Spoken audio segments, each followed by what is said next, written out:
All right, so it's time to welcome everybody to our webinar on bearing down. Hello there. I think some of you might be listening out there in California, and I'll be out there in a few days joining you. Meanwhile, I know we've got people in the UK and goodness only knows where else. So thank you all for coming.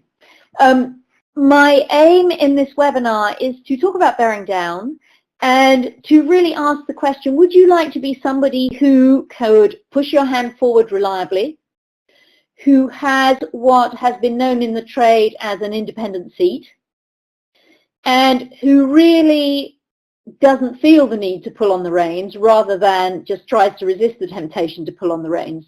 Because the bottom line is that what happens within your torso determines whether you're going to pull back on the reins or whether you're going to be able to be a rider who can give their hand forward, as we all know we'd like to be able to do.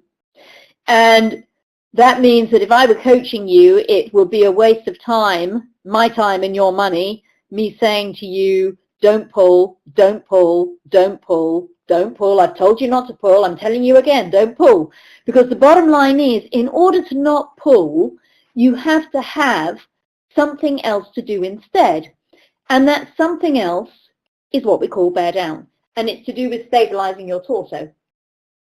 So what the world unfortunately doesn't realize enough out there is that riding ultimately is not about relaxing. It's about being able to stabilize the body on top of a moving medium. As the horse is going boing, boing, boing, boing at 8 miles an hour, a really good rider can kind of stay there and look as if they're doing nothing. And people buy into the myth that the rider actually is doing nothing, or the rider is sitting there relaxed, when actually the rider is doing a huge amount within her body to stay there and make it look like nothing. So let's take this as an example. Think of a space hopper. In America, I think these were called hippity hops, the kind of balls that kids would play on. So those ones, and kids could pop about on them. Or you could just think of a gym ball that wouldn't have the handles.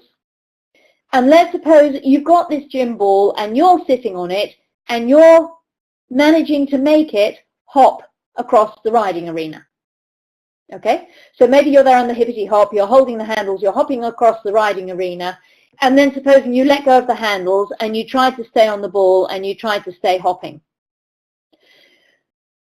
By analogy, what would happen to an awful lot of riders would be the ball would bounce away from them and they would fall off the back of the ball because they're not doing what you'd have to do to keep yourself on the ball on each hop, right? If you were just there relaxed, the ball would hop away from you.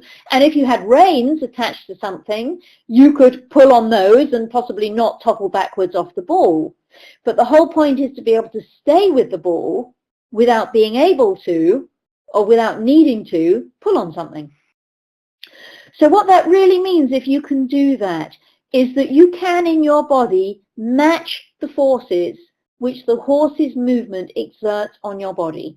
So he goes a certain amount, you go with him, you both hop along together, it looks like you're doing nothing, there's no need to pull on the reins to stabilize yourself, there's no what I call water skiing. So the old English hunting seat, you know, stick your feet forward, push in the stirrups, pull on the reins, the horse tows you along. My description of that is water skiing. So instead of water skiing, you, as it were, hop along with the hippity hop. So we could say that bearing down would be the equivalent of if you were on a bicycle, pedaling rather than freewheeling. And if you ever see, let's say, a trail ride of beginner riders out somewhere, and most of them have never sat on a horse, you'll see those riders looking really passive. There's no bear down there at all. They look really passive, and normally the horse is just wandering around because the rider, even though she looks like she's doing nothing, is doing the equivalent of pedaling a bicycle as opposed to freewheeling. So I can tell you lots of stories about bearing down, and it is a massive watershed between the people who've got it and the people who are struggling and who haven't got it. And those will be the people who've been told not to pull, they've read the books about not pulling, they've watched the DVDs about pulling, they've been to the seminars about not pulling, and they get on their horse and they pull again.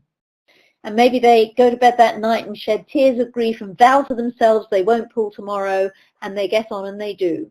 Because until your body can match the forces in the back to front direction, you are doomed to pull on the reins in the front to back direction. So it's a massive watershed as to whether your body operates in the back to front direction matching the forces, or the front to back from the reins backwards because you're not matching the forces. So quite a few years ago, I ended up coaching Jane Felwell, who won the European 3-day event championship on King's Jester. I'm not sure when this was, actually. I think it might have been the early 90s. And obviously you don't win the European Championships and you don't go cross country over really big fences without being good at bearing down. So I taught her to do what normal riders do. I taught her to grow tall and suck her stomach in. And she looked at me and she said, "You're kidding me. Riders don't do this, do they? They don't ride like this. I don't believe it. How could anybody ride like this? This is a ridiculous thing to do. They're crazy." And if I take a rider who doesn't bear down and hasn't stumbled across that naturally in the way that talented riders do, and I start to teach her to bear down, she's probably going to say to me, "You're crazy. I can't believe talented riders do that. They look like they're just sitting there doing nothing. You can't mean this. It's ridiculous." So whichever side of the fence you're on, it's almost impossible to get a sense of what it would be like on the other side of the fence. The people who bear down naturally have no clue that the rest of the world aren't doing what they do. And the people who don't bear down have no clue that that small percentage of elite riders who have, quote, an independent seat are using their abdominal muscles just so differently to the way that those riders are. And I can remember somebody I used to teach in California who was a very small, slight person and not naturally very strong. And she'd had a lot of classical type teaching with somebody who was a known name, actually. And she was totally convinced that I was off my head and good riders couldn't possibly do this. They were just sitting there. They weren't expending all this effort and huffing and puffing like she started to do when I tried to teach her bearing down. And this went on for a while, and I never did quite get her convinced. And then what happened, I think, was that she got so fed up with herself and so desperate that she decided to give it a go. And she did what I often suggest people should do, which is practice driving their car. And she had a long journey to go on. And on the way there, she made 20 minutes, and then she gave up. I think it was a 4-hour car journey. And on the way back, she made the whole 4 hours. And she got through a bit of a hiatus where she thought she couldn't breathe, and she thought, you know, she really didn't feel good and she couldn't keep it up, but she kept reminding herself and she kept doing it. And by the time she'd done that 4 hours, it was a massive watershed in her body. And I arrived a short time after this to teach a clinic, and she was the first lesson after lunch, and she's riding her horse as I walked down towards the arena. And I walked down to the arena and I said to her, "What did you do?" Because it was so immediately apparent that she'd made a tremendous difference to herself. And she told me the story about that car journey. And point for her. So I've known riders who do this naturally and who coach, have some various ways of talking about it that aren't very effective. And I can remember years ago riding with a Belgian, rather aristocratic Belgian gentleman who'd ridden a lot with Nuno Oliveira. His name was Desi Laurent. He lived for a while in Devon, here in the UK. And he used to end up going almost crazy when he was coaching, sitting there in his viewing gallery and going, "Your body! Your body!" And he kind of do this in his strange Belgian accent, and nobody listening had any clue what the heck they were supposed to do. And he'd be going nuts, tearing his hair out over everybody's bad riding. But all he had that he could say was, "Your body." Another story, a little different, this one, was a very good Grand Prix rider on the East Coast of America, really nice bloke. And we asked him to come along to one of my teacher training courses and to be a model because his biomechanics were so good. I wanted to really show all the coaches on that course what those biomechanics look like and how to diagnose them and what he was doing in his body. And so he's riding around and I'm saying things like, well, he's doing this and he's doing this and he's bearing down and he's really strong and look how still he is and look how he'd land on his feet and look at his abdominal muscle use. And eventually the guy stopped and he said, "This bearing down thing, is it a good thing?" And I said, "Yes, it is." And he said, "What is it?" So I went up to him and put my hands on his body and taught him how to do it. And of course, he already did it naturally. So I was just making him aware of something he already did. And he looked at me and he rolled his eyes a little bit and he kind of went, "Well, that's just riding with more intention. That's all you're saying." But of course, the other side of the coin is if he says to his students, "Just ride with more intention," what are they going to do? What percentage of his students would actually discover that abdominal muscle use and do it? I think most of them wouldn't have a clue. They'd just try harder or think it harder or something. So I think right now we need to talk about what bearing down is and get you doing it. So we're not just talking theory here. So I want you to put one hand on the front of your stomach, just under your sternum, fitting your hand in under the V shape of your sternum. And I want you to take your other hand and put your thumb and your finger at the same level of your body, each side of your spine. So you've got one hand flat on your front and you've got the thumb and the finger of your other hand, each side of your spine. And then what I want you to do is to clear your throat and to feel what happens under your hand. So if you go, as soon as I do that, what I can feel is the muscles firming up against my hand. So makes a push into the muscle at the front, and each side of my spine where I have my long back muscles, so that's the human equivalent of the long back muscles that for the horse run under the panels of the saddle, I can feel those long back muscles push out against my hand. So I realize in saying this to you, I've forgotten a piece because I should have made sure to begin with that you were in neutral spine. So let's redo this, but first of all, check that your seat bones are pointing down. So if you had little flashlights on your seat bones, would they be pointing down? Rather wonderful pelvis photograph here. Here are the seat bones. My little cursor arrows on the seat bones. You want the little flashlights on your seat bones like this, would point down. If you were hollow-backed or round-backed, they start pointing either forward or back. So we're just looking for down here.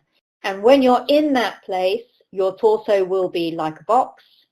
The length of your front from your collarbone to your pubic bone matches the length of your back from the nape of your neck to your coccyx. So double check yourself for seat bones that point down, your front the same length as your back. Put a hand again, one just under your sternum. With the other hand, your thumb and your first finger each side of your spine. And again, clear your throat. So as you go, hold it a little bit and feel the muscles push out against your hand. So by now you're probably running out of breath a little bit, but I hope that you could feel the muscles at the front and the muscles at the back push out against your hand. And if you're somebody who's inclined to be hollow-backed when you ride, it might be a bit of a deal to get the muscles in your back to really convincingly push out against your hand. So have another go at going and really aim to get your back to push into your hand to feel those muscles bulk out. Okay, then let that go again. So put your hands on your sides between your ribs and your hips. And in that area there, just kind of press in a bit with the heels of your hands and again go and your sides should push out against your hand on each side. One side may be stronger than the other. It may be that your asymmetry makes for a weaker push on one side than on the other. But you want to feel both sides. Let's do it again. Clear your throat. So you're making this way of pushing your abdominal muscles, firming yourself up, and in that area of your body, the only bony bit is your spine. So you've got your vertebrae as the bony bits, and everything else around there is muscle. And in those muscles, you're feeling the muscles firm up as you clear your throat. Okay, I'm warming up doing this, so I'm just taking off a layer here. What I want you to do now is to put your fingers on your bikini line level. Okay, so dig your fingers into your bikini line level, and again, you're going to clear your throat and go, and you should feel there a push that just happens in your front. So at this level of your body, the pelvis here is almost like three sides of a bony box. So you've just had your hand on your abdominal muscles, a bit above your pubic bone, kind of as the muscle goes across your front there, where I'm moving the cursor. All right, so you've got the front of the pelvis as soft tissue, the sides as bone, the back as bone. We're seeing the front of the back behind your guts there. And here's the other side of the pelvis. We're seeing the inside, your guts lie inside of that. So your guts are contained within, as it were, three sides of a bony box, and here is the open side of the bony box at front. So have another go, putting your hands on your bikini line level, going and feel that push out. Okay, so I first called this bearing down. We also use the words bear forward or bear out. It depends a little bit on you which words work best. Okay, it is not a push down harder in the saddle. You don't press down with your seat bones or try and make yourself heavier. You are pulling your stomach in to make a wall and pushing your guts against the wall. That is the best description in language, but it's a lot of words. Okay, you pull your stomach in to make a wall and you push your guts against the wall. Now, physical therapists, or we in the UK would say physiotherapists, call this the Valsalva maneuver. And that's not a great term either, because sitting in the middle of the arena shouting, Valsalva, Valsalva, I think won't do us a lot of good, and I think I might fall over my words. So it's tricky to find really good words for this, other than the phrase, you pull your tummy in to make a wall, and you push your guts against the wall. Now, when you do a Valsalva, which is what you're doing when you clear your throat, what you're actually doing is trying to get something that's in your insides out. So that of clearing your throat is trying to get some phlegm out of your lungs or your throat, okay? And you're trying to get something inside of you out. When you blow your nose, you do the same thing, and you're trying to get something that's inside of you out. We could talk about the other end, but we won't. So what you're doing in that Valsalva maneuver is increasing the pressure in your insides to help you get something inside of you out. Okay? Now this is the really interesting thing, because when you look at a really good rider, so let's look at this picture here, one of my colleagues, one of the coaches in the network here in the UK, Karen, who's a super rider. She's right here in Canter. She's got herself in a really nice shoulder hip heel. She's lined up vertically. She's really nice, her arm and hand to arm-hand rein to the bit. Okay, and her body's sitting there in a way that you might look at that and go, well, yeah, she's just relaxed. She's just sitting there. But she is making this pull your tummy in to make the wall, push your guts against the wall. And by doing that, she has increased the pressure in her insides. And that is what's enabling her to push her hand forward, to look so solid, so strong, and so organized.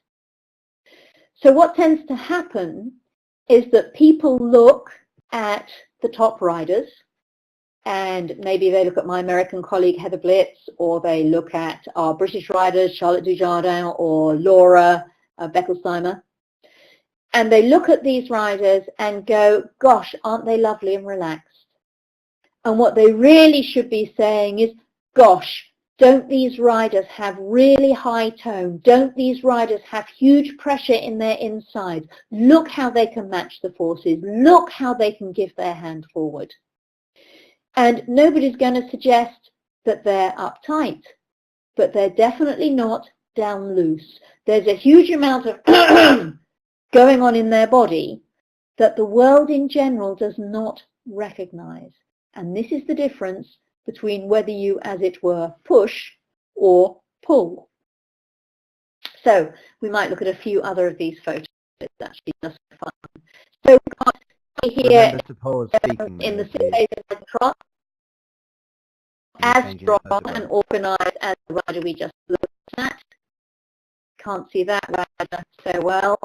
Here's a rider in trot. She's got herself with a very nice box-like torso. Mary, you're breaking up a lot here. Mary, you're breaking up a lot. You need to pause. Why?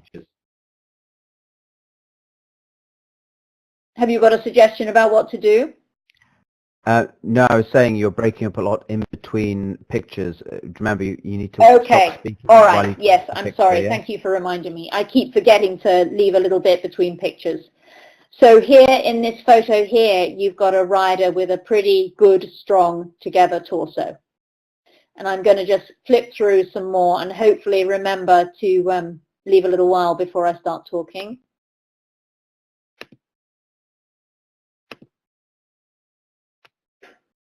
So this is our rider looking really good and strong, and again, box-like in canter.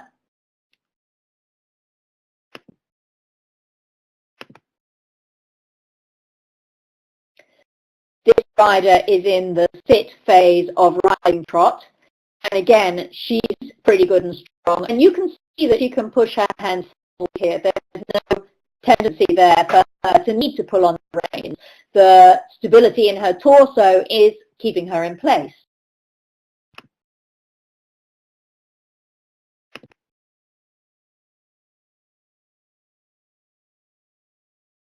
This rider in canter, you can probably see, if you compare to the last rider in canter, she's not so strong, not so solid. She doesn't have quite the same look to her body. So in that last rider, you're really seeing a very strong pull the tummy in to make a wall, push the guts against the wall.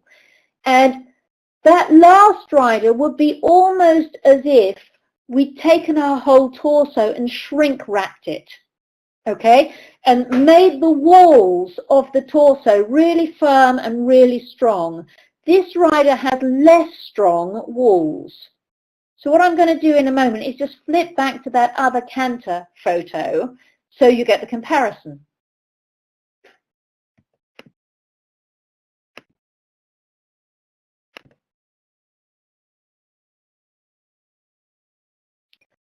So there is a bit of a difference in body type between these two riders, but this rider is a much thorough container. She has very strong pressure against very strong edges. Okay, I'm going to flip back to the other one again.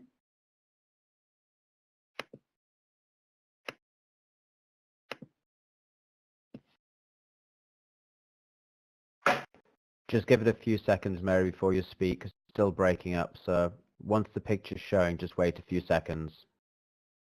Okay. You're right now.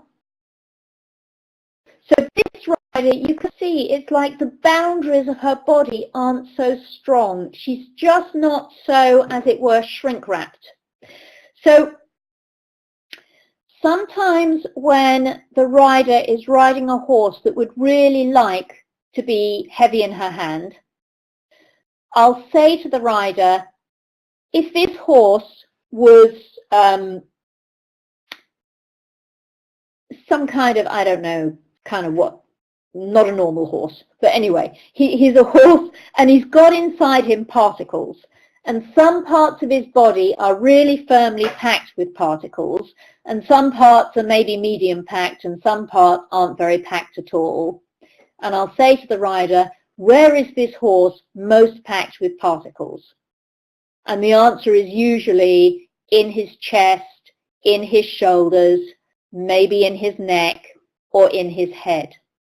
Okay, so the horse has all the weight in the front of him.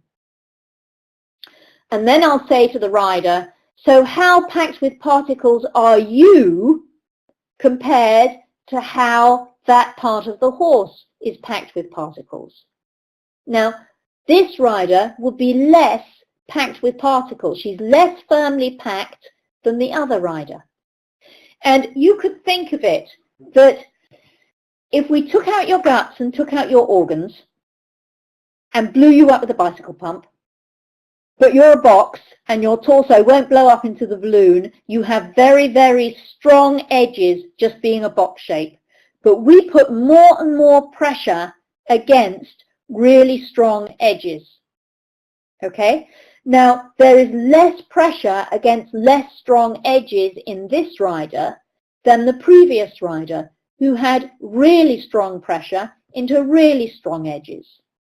And we could think of the amount of pressure within the box against really strong edges, or we could think of the rider really packed with particles.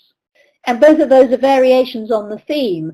And if the rider can't pack herself with particles or pack herself with pressure as strongly as the horse has got pressure inside his chest or his shoulders, she's not going to do well. If she can really pack herself, she'll do a load better. Let's look at one more photo since it's here.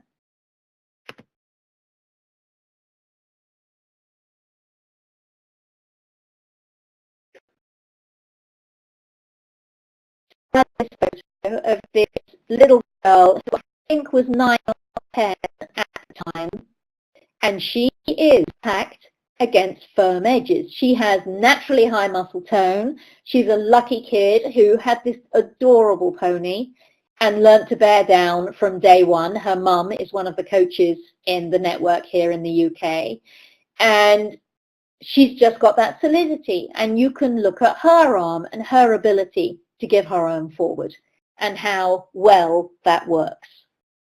So let's get maybe a little bit anatomical. So I'm going to change the photo here and hopefully give a few moments so we won't break up.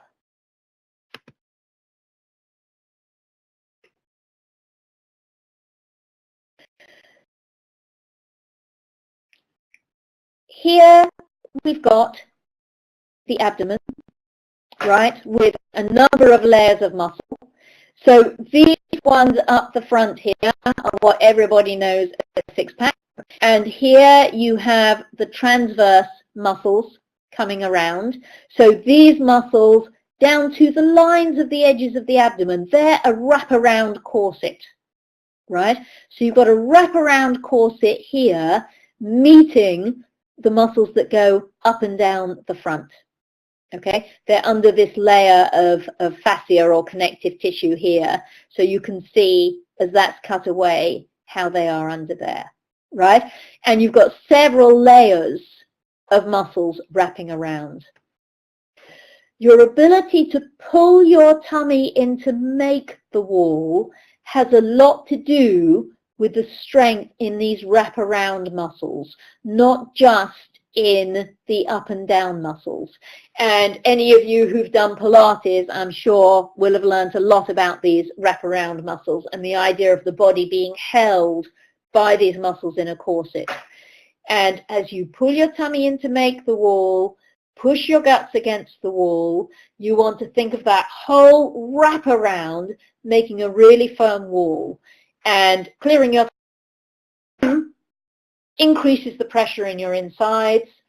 And if you're sitting there doing that now and you're somebody who hasn't done this very much, you're probably there going, oh my God, you're kidding me. And I'm not going to really talk about breathing now, because breathing while bearing down is going to be our next webinar.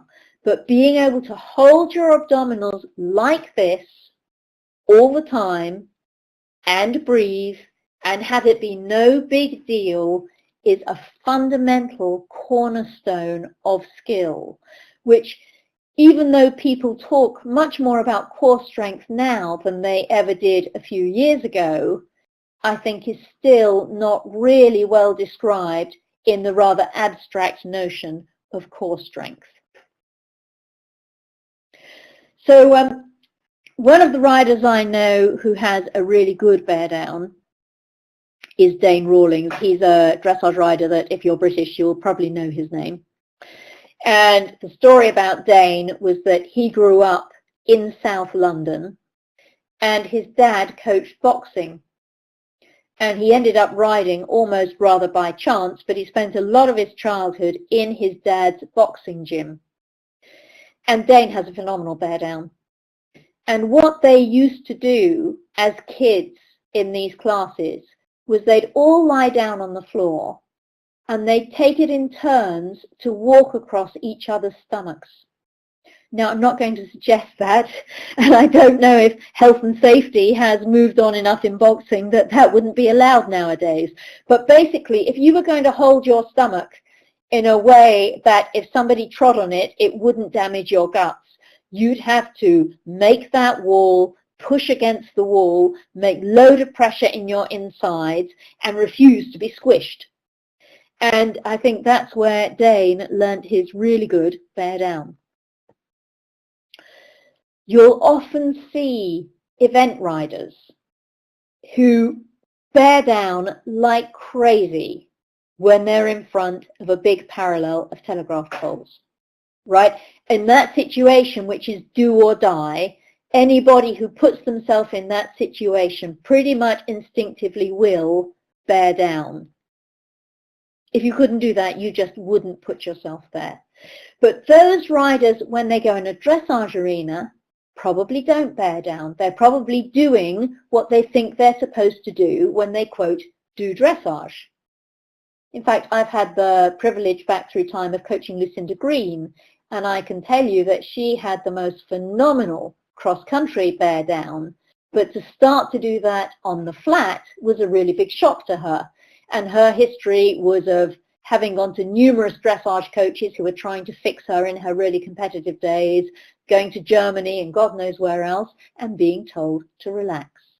And yet when she got out in front of a cross-country jump, she absolutely did what you have to do and approached it with a whole load of grrr.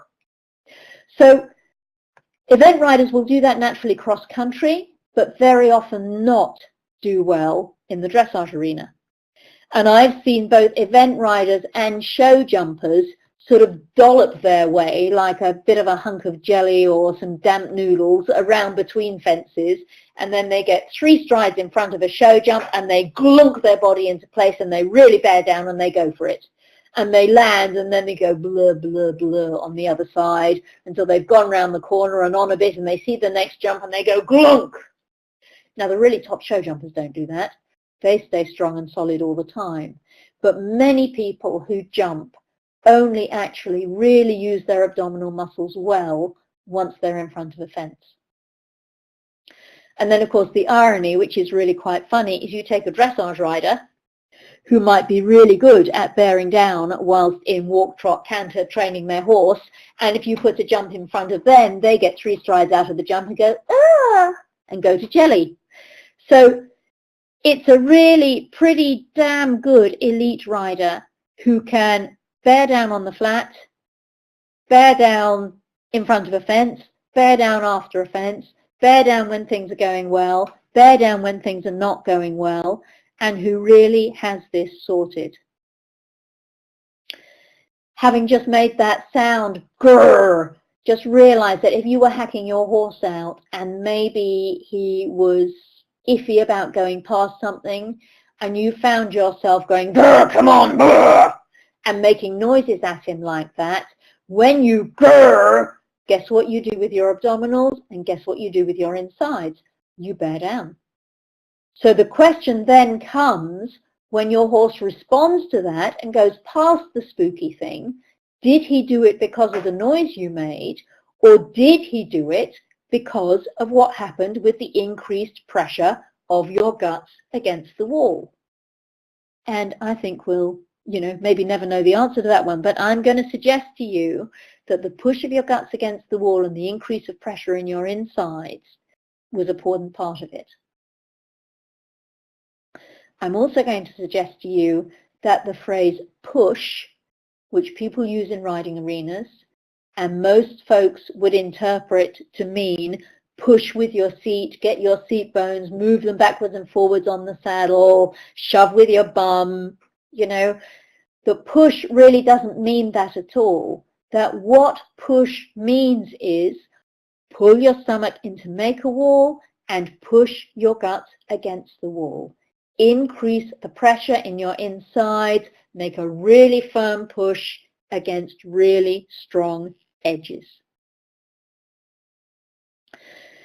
So a while ago, I was teaching a course actually here at home with a group of women on it who I would say were not a very gung-ho group. Yeah, I would say most of them were not very fit and not very brave and were less up for it than many of the riders I teach. And after they'd all ridden the first morning, we had a workshop. And what I said to them is, okay, we're going to go around the room and you're each going to do this in turn and you're going to follow my example. And then I went, brum, brum. And I had each of them in turn around the room go, brum, brum. Except most of them didn't. They went, brum, brum, brum, brum. But not really, brum, brum. So we had to do a few repetitions, and we giggled about this a fair bit, until everybody in the room could really go, brum, brum. So another way to look at it is that bear down is like revving your engines. If you don't have enough brum, you haven't got your engines revved, and you don't really have enough oomph and enough energy in your whole system to be up there on a horse. So let's maybe go back to these again. I've lost. Where are my other photos gone? Thought I was going to find them there.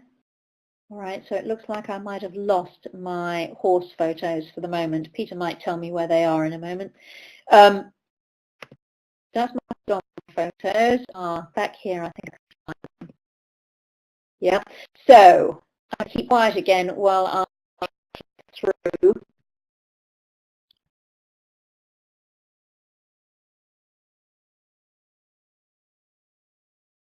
So this is well, in the sit phase of rising trot or the halfway phase of rising trot, just looks like she's sitting there. She's got a lot of room within that little body. A lot of push up against the wall.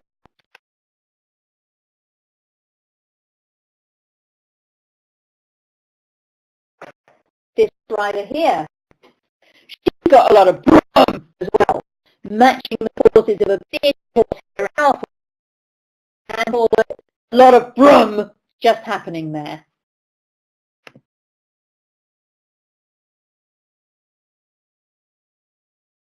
This rider has a lot less room.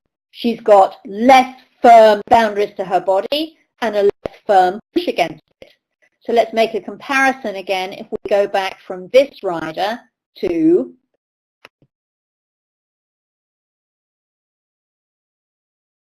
this rider. So we don't see this. People look at riders and they don't look for this. They don't learn to see it. So I think people don't kind of get it in terms of what it really takes. So you pull your tummy in to make the wall.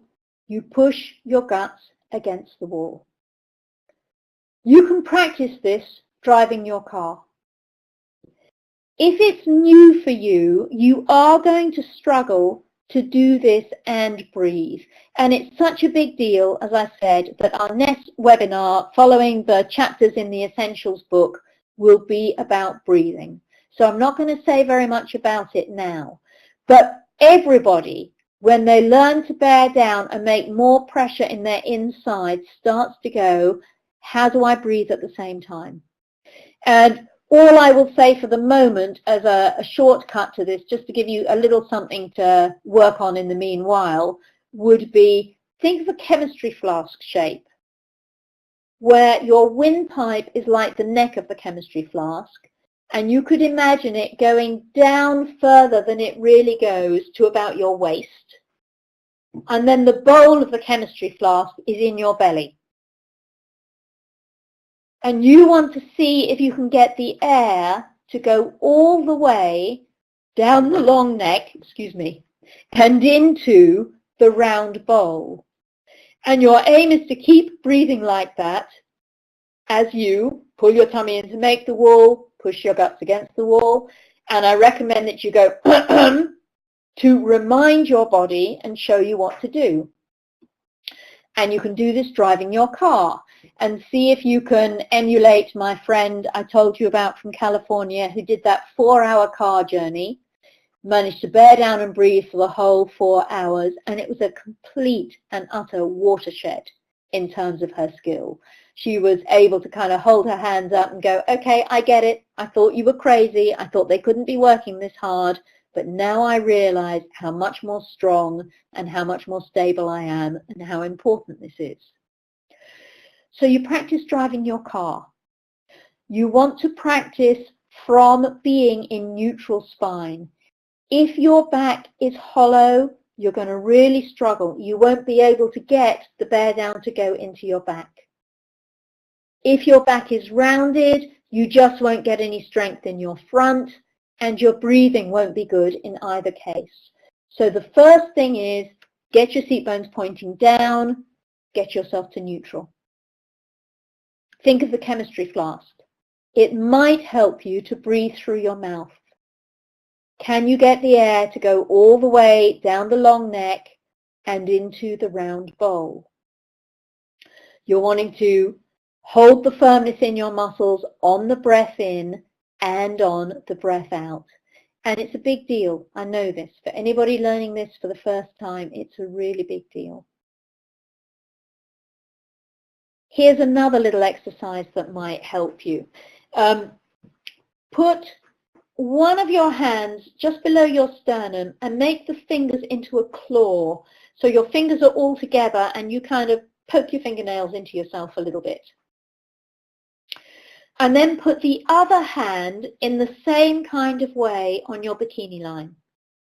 So you've got one set of fingertips poking into you a little bit under your sternum and the other set of fingertips poking into you a little bit under your bikini line, or rather on your bikini line. Now make the sound shh, shh, shh, and do that several times. Shh, shh, shh. Okay, and feel which part of your body firms up most. When you make that sound, do you firm up most under your sternum or down at your bikini line? So give it another go. Shh, shh, shh. Okay, now we're going to do a slightly different noise because this time you're going to begin it with a p and it's going to be psh, ending in a T. And it wants to have, when you do this, you've got to make enough power that would blow a blockage out of a drinking straw, right?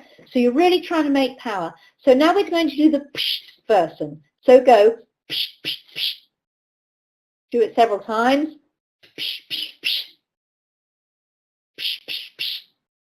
And feel when you do that, do you make more firmness against your fingers down at your bikini line or more firmness against your fingers higher up?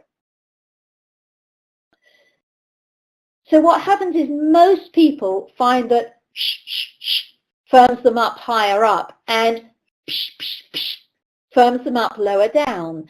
Although I have met some people that it's the other way around for, and I don't understand why that is. There's something still to be discovered there that I don't know.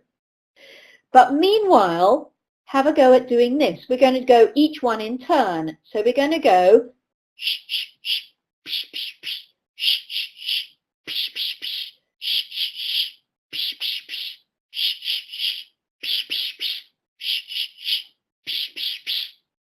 Okay, now while you're doing that, you're breathing out all the time, And you're showing yourself how to stay bearing down as you breathe out.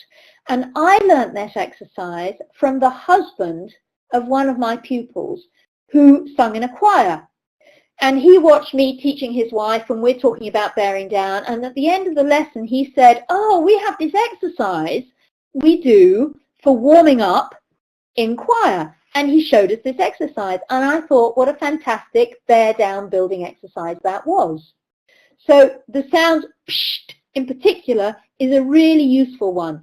If you were riding your horse along the road and a lorry is coming towards you, or a truck, you'd say in America, and something happens that makes you a bit nervy, the first thing to do is either go psht or grrr. Both of those will make you bear down and make you breathe out. And the worst thing you can do at that point is go suck your stomach in, lift your chest, lift your shoulders, and hold your breath. If you make yourself do an out breath with a or a psh to it, you will be way, way in a firmer place as you ride your horse towards the spook or the hazard or whatever you're dealing with. So, what are the do's and don'ts? Try this for short periods of time. Try it off horse. Try it on horse. If you're somebody who mucks out stables and sweeps yards, notice what happens when you're sweeping. I think this is a wonderful analogy, actually, because you will find that if you sweep by pushing the broom away from you, so I know many people in America have those little brooms and tend to sweep by pulling the broom towards them, and that's not such good practice in this. If you can find the kind of broom where you sweep by pushing the broom away from you, do some vigorous sweeping and notice what happens in your abdominals when you sweep. And I think you will discover that when you sweep, you bear down even though you didn't know you were doing it. And what you're doing in that is transmitting the power of your pelvis through into your upper body, through into your shoulder girdle, through into your arms to push the broom. And if you don't bear down when you're sweeping, you're a somewhat pathetic sweeper. It makes a huge difference. Another example would be tennis players. Think of tennis players and how the hardest hitters are the loudest grunters.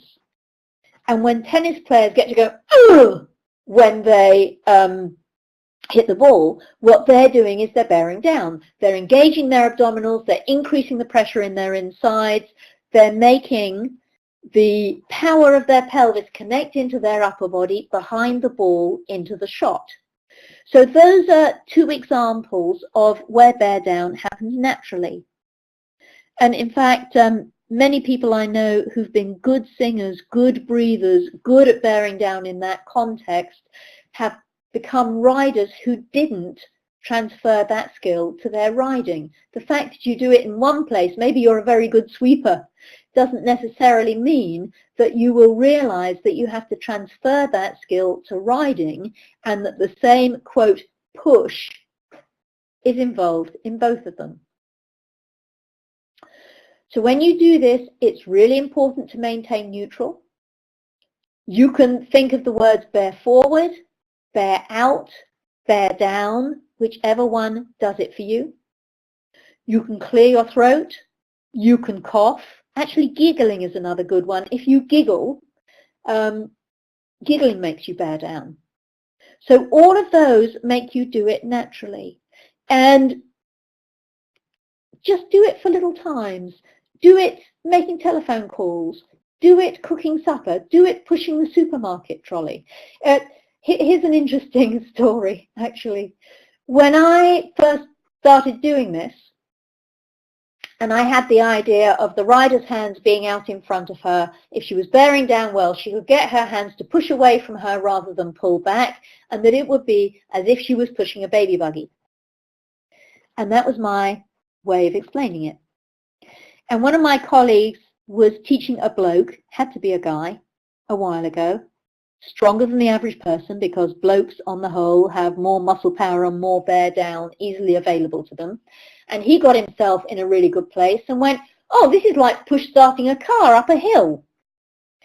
And when she came back and told me that story, I thought it was hysterically funny that my take on it when I first started off was pushing a baby buggy, which of course is a minute percentage of the power it would take to push start a car up a hill. And yet we're talking essentially about the same idea, but for him in a much more kind of way than mine. And you could stand by a wall, push your fists against the wall and really push them hard against the wall. And when you do that, feel what happens in your abdominals. That's a nice testing little exercise, which I really recommend you do. Make your hands into fists as if you were holding the reins, push your knuckles against the wall, stand maybe one foot slightly in front of the other, pushing your hands against the wall. And as you do that, feel what happens to your abdominals. So I think the thing to do is to go for this in short bursts, to see if you can, if you're on a hack, bear down between this lamppost and the next lamppost, or along this bridle path, or up this hill. Do it driving your car. Keep reminding yourself. Keep coming back to breathing while you're doing it, and we'll build on the whole concept of breathing next time. So meanwhile, we've got 10 minutes here, so hopefully I can throw the floor open to you, and some of you might have some questions. So I would love to hear what they are. And if you would like to type up a question, just simply click on the chat icon on your control panel at the top, and that will bring the chat window up for you to be able to do some typing.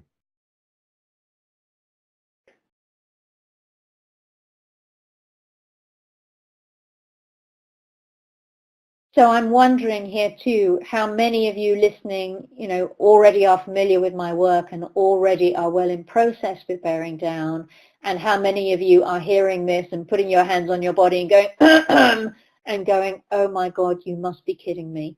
Because as I said right at the beginning, that is a pretty common reaction and a very, very understandable reaction. And this kind of strength of your torso is a box with immensely strong walls in which elite riders are making immensely strong pressure. It's a massive but utterly not understood concept.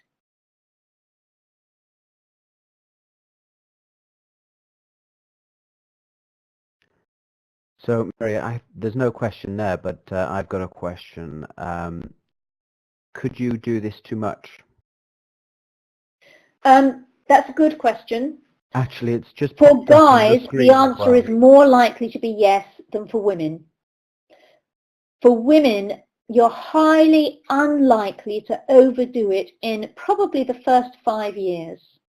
So over that time, obviously, you develop strength, you develop skill, and you develop resilience where you can just hang in doing this. And most people at the beginning do find it demanding and exhausting. But it is possible to get where you do it too much in certain situations, because as you bear down and stabilize your body on top of the horse, you're kind of implicitly demanding that the horse does the same. And if you got on a young horse who's a bit wibbly wobbly and really firmed yourself up to the extreme, he might be there going, I can't move. And it would almost be like you'd said to this horse, well, I like bearing down so much and you must do it too. Almost like saying, well, I like 4-foot jumps. But the horse is there going, but I never did 1 foot, 2 foot and 3 foot. I can't just go out and do 4 foot. So what tends to happen is riders who are really strong get tempted to overkill on young horses. And the horse might end up in seize up because he's there going, I can't move my body like this. So yes, it is possible to overkill, but very few people, especially very few women, overkill in probably the first 5 years. So Fiona asks the similar question, actually said, is it possible to bear down so much that you make your horse hollow? And how do you prevent your legs and seat from getting involved too much? Okay, so your horse would only become hollow if you were making a push down onto his back. This is not that. This is you pull your tummy in to make the wall and you push your guts against the wall. And if you're imagining this as pushing down harder into the horse's back in a way that would pushes back down, maybe you do better with the phrase bear forward or bear out. None of them really totally say it, because they don't so much say that you have to have the wall to push against. So all the time you're doing this, you're sitting light, you're supporting your own body weight. And you could think of it that as you pull your stomach in to make a wall and push your guts against the wall, you're making a push in the forward direction that could push the horse's head and neck away from you. So if he's hollow, his ears and his neck are coming back towards your chin, and he's making what we call a push back. And as you pull your tummy in to make the wall and push your guts against the wall, you could think of the push you're making, pushing the horse's head and neck away. So here's my cursor here on this rider's stomach, and she's making a push aimed in that kind of direction towards where the neck strap is, from kind of the bottom of her red fleece to where the neck strap is, kind of going, making that push and thinking of pushing the horse's head and neck away. And in this case, doing that very well. And she's not doing anything that's a push in this direction to push his back down. So it's not a push the back down, it's a pull your tummy in to make the wall, push your guts against the wall. Think of the push in your lower tummy, pushing the horse's head and neck away like this.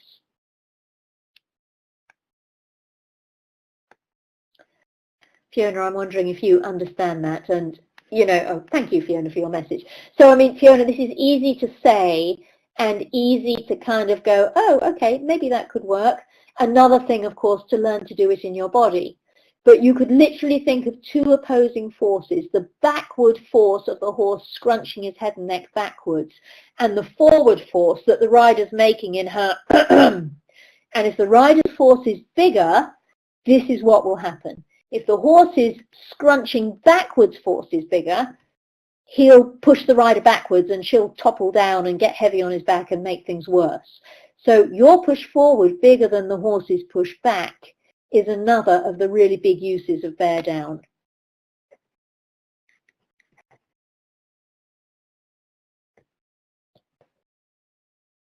So that seems to be it for the questions for now, Mary. Okay, so I think I'll just end with an equation. Being a scientist, I like equations. And this equation could go that your push forward must equal the bowing of the thrust that the horse makes with every step he takes,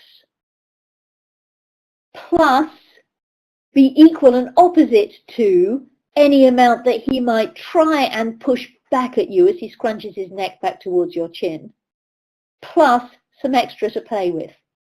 So you've got to have enough bear down to, as it were, bounce along on the gym ball or the hippity hop or the space hopper, and to match the forces of the space hopper. You've got to have enough bear down for that, enough of a forward force to stay with it and not topple off the back, and enough of a forward force that the push forward from your abdominal muscles is more than a match for the way the horse might try and scrunch his neck backwards, and some spare left over. And once you can do that, you can push your hands forward and you can be the one who organizes everything, and everybody will just look at you and go, oh, look at that lovely rider sitting there doing nothing. And you'll know that that's not true, because you'll know how much abdominal strength and how much pressure in your insides it takes to do that. So on that thought, I'm going to leave you for now, and our next webinar will be on the breathing that goes with bearing down, which is the next thing to master to help you to sustain it over time. But in the meanwhile, I hope this was interesting and helpful for you, and that you will hang in there and give it a go for small periods of time, even if you can't keep it up for very long. Good luck to you with it, and we'll speak soon.